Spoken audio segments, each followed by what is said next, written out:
Hello everyone and greetings of the day.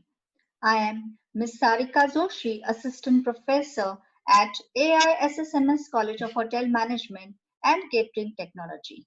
In my today's video session, I shall take you through different forms and meaning of nonverbal communication. In my last session, we have gone through different forms of verbal communication. Dear students, you must have heard about this very common proverb: actions speak louder than words. It means that the things you say and the things you don't say, or the things you do and the things you don't, always sending a loud message to those around you. What kind of a message are you sending? Is it a true reflection of who you are? Let's have a look at it with the help of nonverbal communication. So, what exactly it is? It is a communication which does not involve the spoken words and is referred to as nonverbal. So, it uses receiving and sending of messages with the help of different gestures, postures, eye contact, physical appearance, etc. Always remember that verbal and non-verbal communication go hand in hand. It either supports or replaces the verbal communication.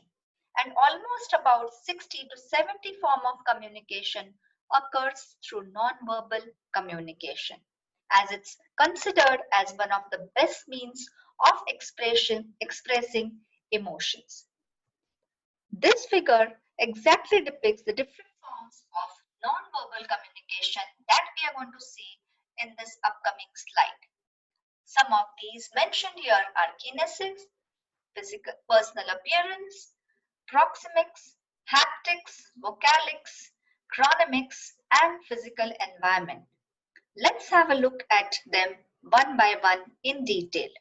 The first form of non-verbal communication we are going to see is kinesics, which is nothing but body movements.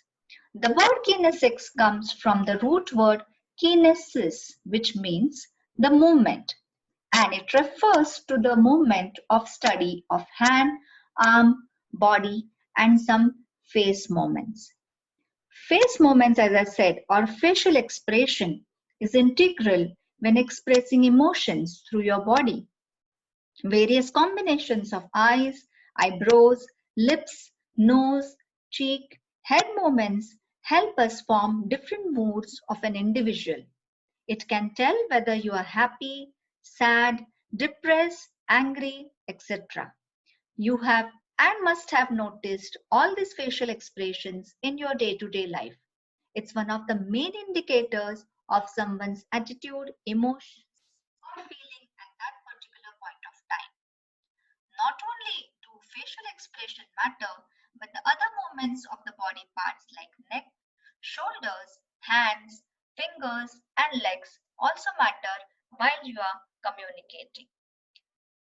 So, as I already said, that facial expression no doubt is the most common and telling non-verbal form of communication.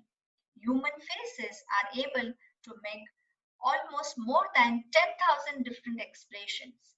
Yes, you will not believe that, but that's true. Some of the common ones that we usually see is a sad face, or for that matter, an angry face or an expression of face which depicts anger, or a surprise face, or for that matter, a face which says no or anguish or anger. And of course, the very common and the beautiful one is a smile. A smile or a welcoming smile or a warm smile establishes your relations with the other person. A piece of facial expression has also to do with the mouth. So let's have a look at it. In the adjoining figure, you can see that there are different facial expressions made with the help of mouth. A dropped jaw, for example, in case of a surprise, or another example is an open mouth in case of a fear. One side of a mouth raised, which shows that you're hating something, and the corners raised in case of an happiness. Right now, also, when I utter a word happiness, I can feel that. corners drawn down in case you are sad. Or a very common one which you must have definitely noticed is lip biting in case a person who's anxious or anxiety. Covering the mouth in case you are hiding something. That means if you are hiding or lying, it tend to happen that you cover your mouth. So remember, it's not that your words, but it's your facial expressions which are giving a message to the other person who's observing you. Next is eyebrows and eyes, which becomes a form of your facial expression. Eyebrows tell a lot about what a person is exactly feeling or feeling.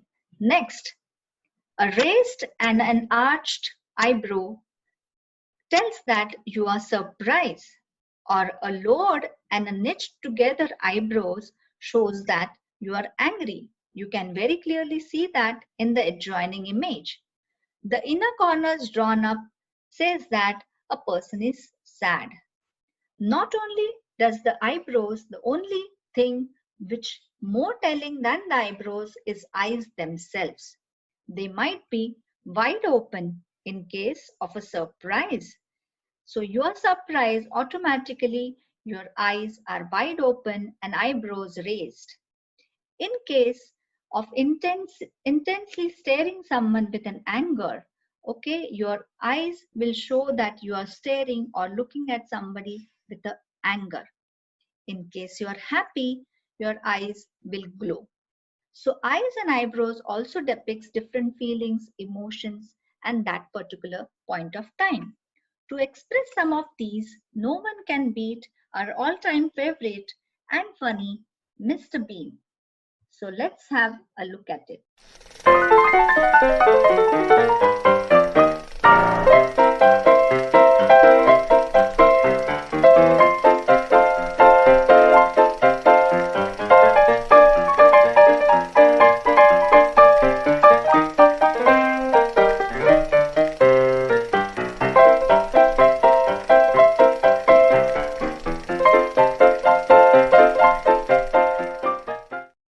Funny, wasn't that?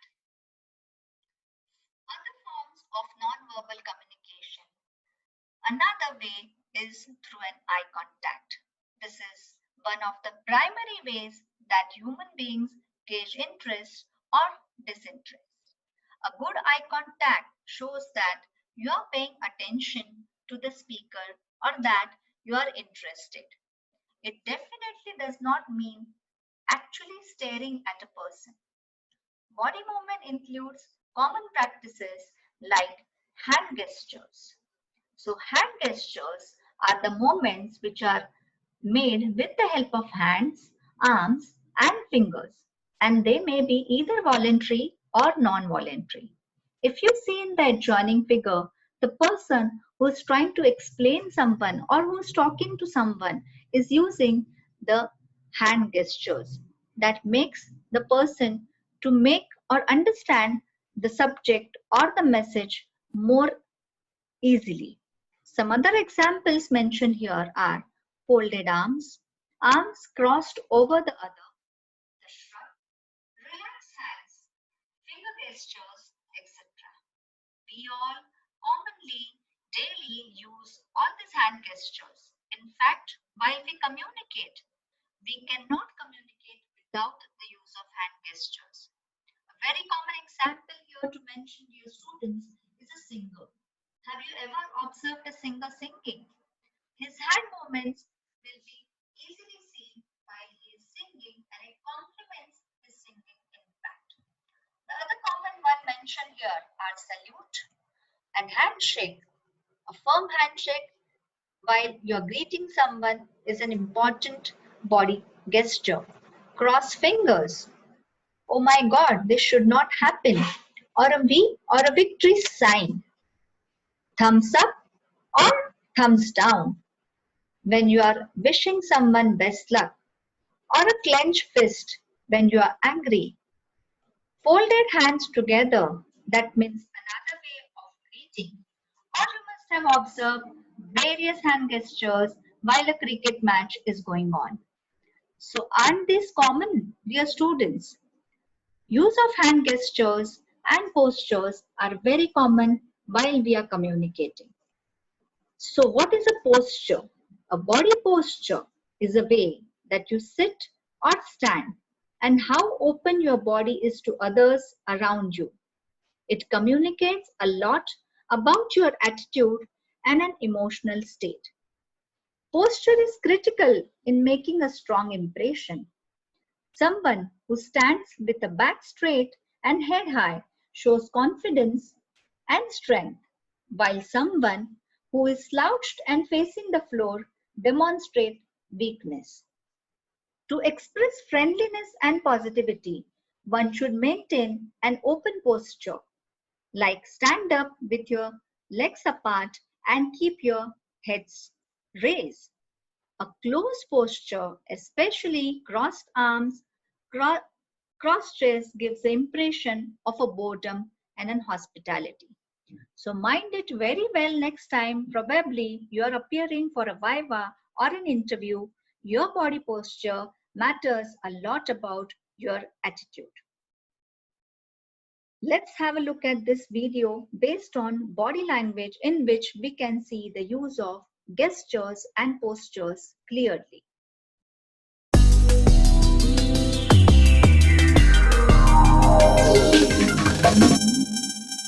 Welcome to Mind Tools video learning series. You may not realize it, but you send out silent, nonverbal signals to people every day.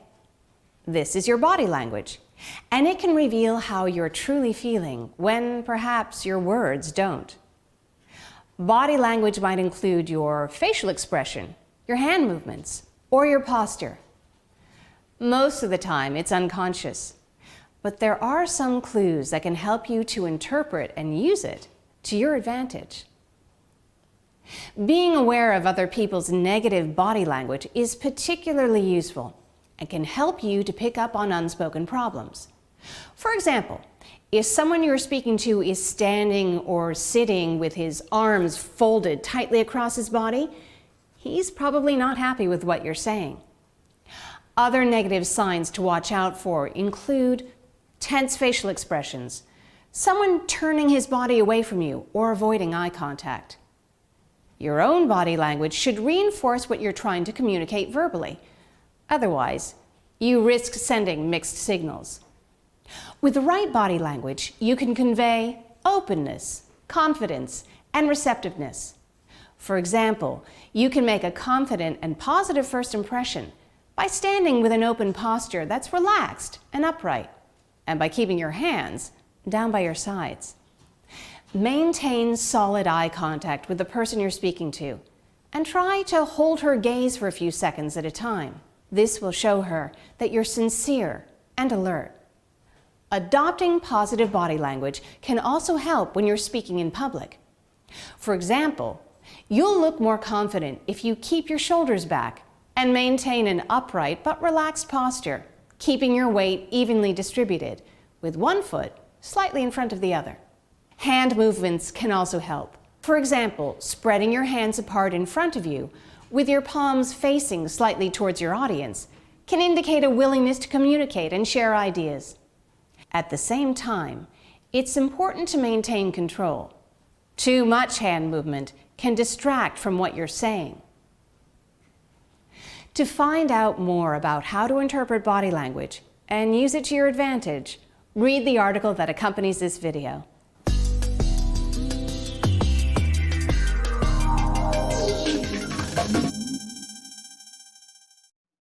Another form of nonverbal communication, as mentioned in the slide, is proxemics, which is nothing but the use of space during communication.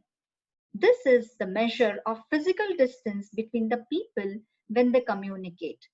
The standard amount of personal space expected by someone varies depending on the setting, that means in whichever context the communication is happening, and is somewhat culture specific too.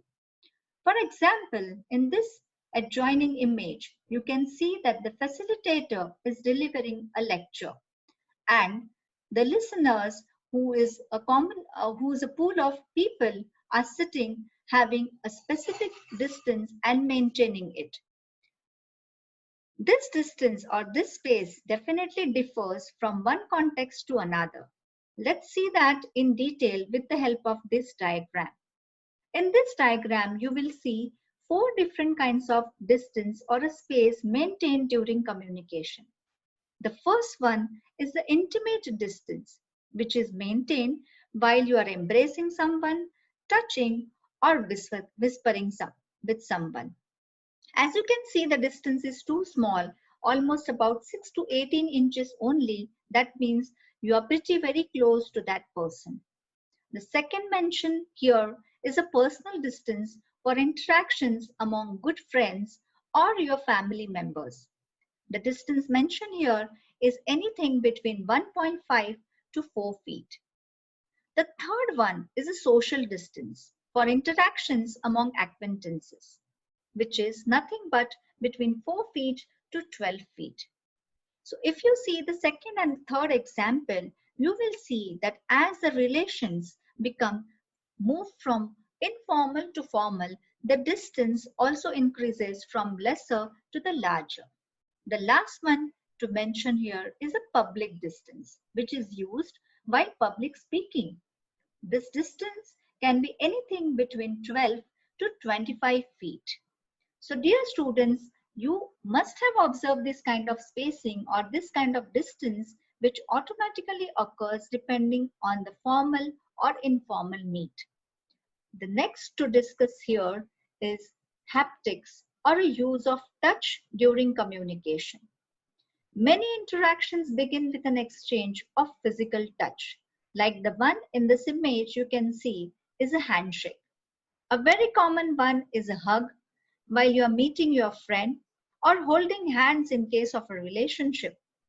Backslapping or giving a high five to your friend. Brushing up against someone or patting someone to tell him or her that you have done a very good job have all meanings attached to it. So physical touch definitely does play a very important role in case of a communication. Let us have a look at the next one, which is the use of time in communication. It's called as chronemics. Time can be used as a communication tool. You must wonder how. It is by way of following the punctuality or by expecting around waiting and the response time or any other general principle of a time management. Let me explain you this with the help of an example. Suppose you are awaiting for a speech to be delivered by a person.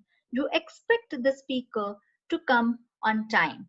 This shows punctuality, and by that you form some kind of an impression about that person or personality. The second thing that you expect as a listener is that the speaker should finish the speech or the delivery or the presentation in the given period of time. That means he should not exceed it. Would you like a teacher to exceed the session beyond the class time limit? I guess no.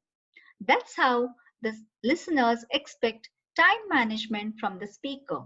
It's very important here to respect your own time and others' time too. So this is how chronemics play an important role in the non-verbal communication.